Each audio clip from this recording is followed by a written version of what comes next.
Bonjour à tous, bienvenue sur cette nouvelle vidéo. Alors aujourd'hui, on va parler de comment changer nos habitudes.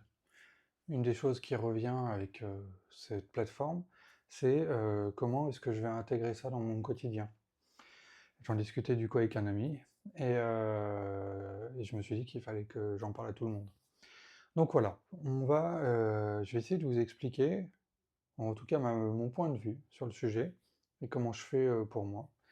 D'une manière générale, en tant qu'être humain, on va remplir le vide de tout ce qui se passe dans notre vie, et on a assez peu des moments libres. Et souvent, on veut rajouter des choses dans notre vie et aller vers quelque chose où on a, on va dire, de moins en moins d'espace. Donc l'idée, en fait, pour pouvoir essayer d'amener du changement par rapport à ça, c'est de pouvoir déjà faire un petit peu un bilan de comment sont nos journées, d'accord? Et qu'est-ce qu'on va pouvoir remplacer? Qu'est-ce qui est remplaçable? Donc bien sûr, les choses de l'hygiène comme manger, dormir et se laver vont être des choses qu'on va garder, évidemment. En tout cas, je vous le souhaite.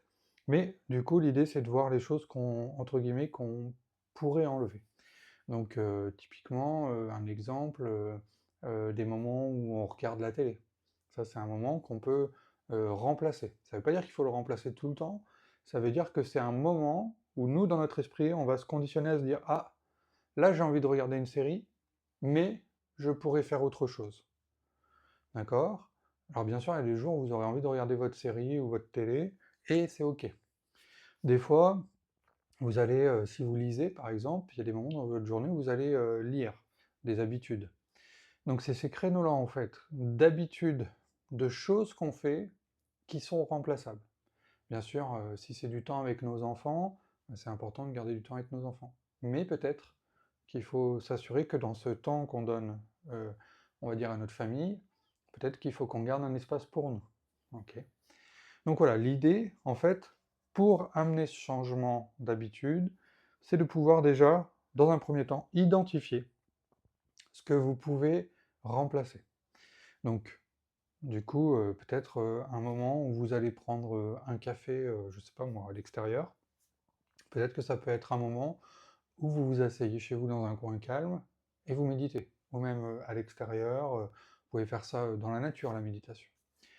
D'ailleurs, toutes les méditations que je vous montre, on est assis au sol, mais on peut très bien faire ça assis sur une chaise, sur un banc, peu importe en fait, on n'est pas dans une obligation, mis à part certaines pratiques où on va travailler la pratique et l'assise physiologique, il n'y a pas besoin d'être dans ces conditions, on va dire, aussi parfaites pour travailler. Donc, la même chose si vous voulez faire une petite pratique de yoga ou même quelques mouvements. Ok, dans les pratiques courtes, notamment les pratiques que j'ai appelées revitalisées, par exemple celle où on étire le dos avec la chaise, ça c'est une très bonne pratique que j'invite les gens à mettre par exemple quand ils vont dans leur cuisine pour préparer à manger ou pour prendre à manger. Il y a toujours, la plupart du temps, il y a un plan de travail. Vous mettez les mains sur le plan de travail, vous faites l'étirement du dos, vous revenez, et ça vous a pris quelques secondes. Donc l'idée aussi de changer ses habitudes, c'est aussi de créer des nouveaux réflexes par rapport à comment on vit. Ça ne veut pas dire que vous allez tout changer, et ça ne veut pas dire que ce sera systématique.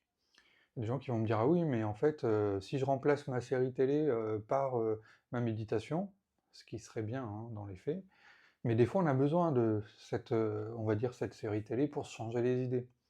Donc il ne faut pas être extrémiste. C'est toujours cette idée de vouloir faire un changement qui est OK, dans lequel on est OK. Pourquoi? Parce que si vous changez trop fort, trop vite de choses, ça va créer un inconfort. Et si vous avez une bonne discipline, cet inconfort va vous amener de bonnes choses. Par contre, si votre discipline elle n'est pas encore très établie vis-à-vis de vous-même, eh bien vous risquez de créer de la frustration. Et si vous créez de la frustration, du coup, naturellement, vous allez vouloir, dans votre vie, diminuer les frustrations qui vous arrivent. On fait tout ça, hein, c'est naturel. On a une frustration, on veut qu'elle diminue. Et en général, on va faire des choses qui vont diminuer notre frustration, qui est une forme de malaise. Sauf que du coup, si vous mettez la barre trop haute, trop vite, vous allez amplifier cette frustration, et après vous abandonnerez, quelque part, et vous arrêterez. Donc l'idée dans ce changement d'habitude, c'est aussi de prendre une partie d'écoute vis-à-vis de vous-même. Dans le sens où, ok, je vais m'astreindre, me donner la discipline, déjà, donc d'identifier les choses remplaçables. Une fois que vous les avez repérées, vous passez une période où vous observez ces choses remplaçables. Ça ne veut pas dire que vous les remplacez à ce moment-là, mais vous les observez. Et au bout de quelques temps, une fois que vous avez bien observé les choses remplaçables, vous allez pouvoir décider ce que vous allez mettre à la place. Alors après, vous pouvez le décider assez rapidement, si c'est très clair pour vous. Mais surtout, vous vous autorisez à ne pas remplacer le jour où vous n'avez pas envie. D'accord?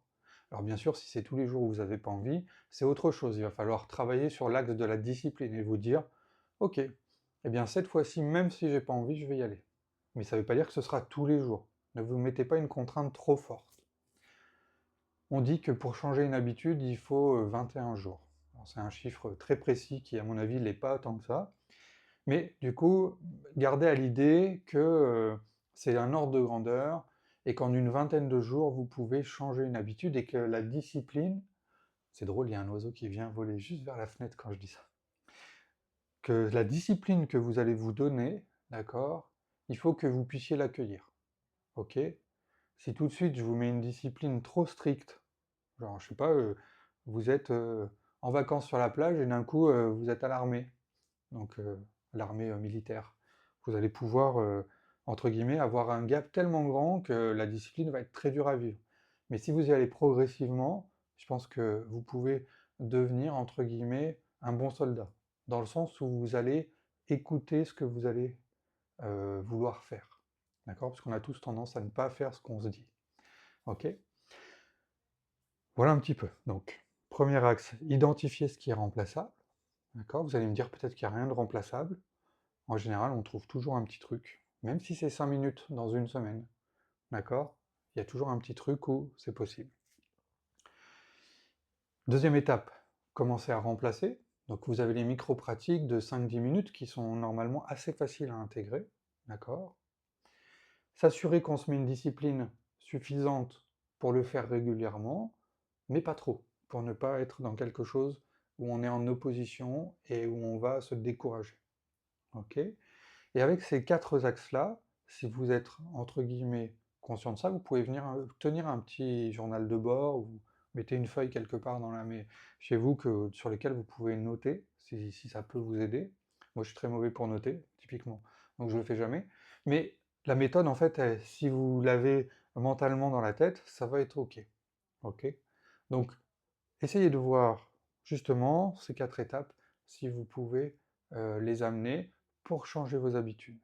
Ok? Et peut-être que vous aurez un moment où finalement vous retrouverez que venir dans ces vidéos, peut-être à un moment précis, peut-être même pas forcément regarder les vidéos, mais juste refaire ce que vous vous souvenez de ce que vous avez vu, déjà ce sera un travail important. Voilà, j'espère que ça vous aidera pour ce changement d'habitude et pour adapter un petit peu votre pratique encore plus avec cette plateforme. Voilà. Et d'une manière générale, que ça puisse intégrer un peu plus ce yoga et cette méditation dans votre vie. Je vous dis à très bientôt dans une prochaine vidéo. Namaste.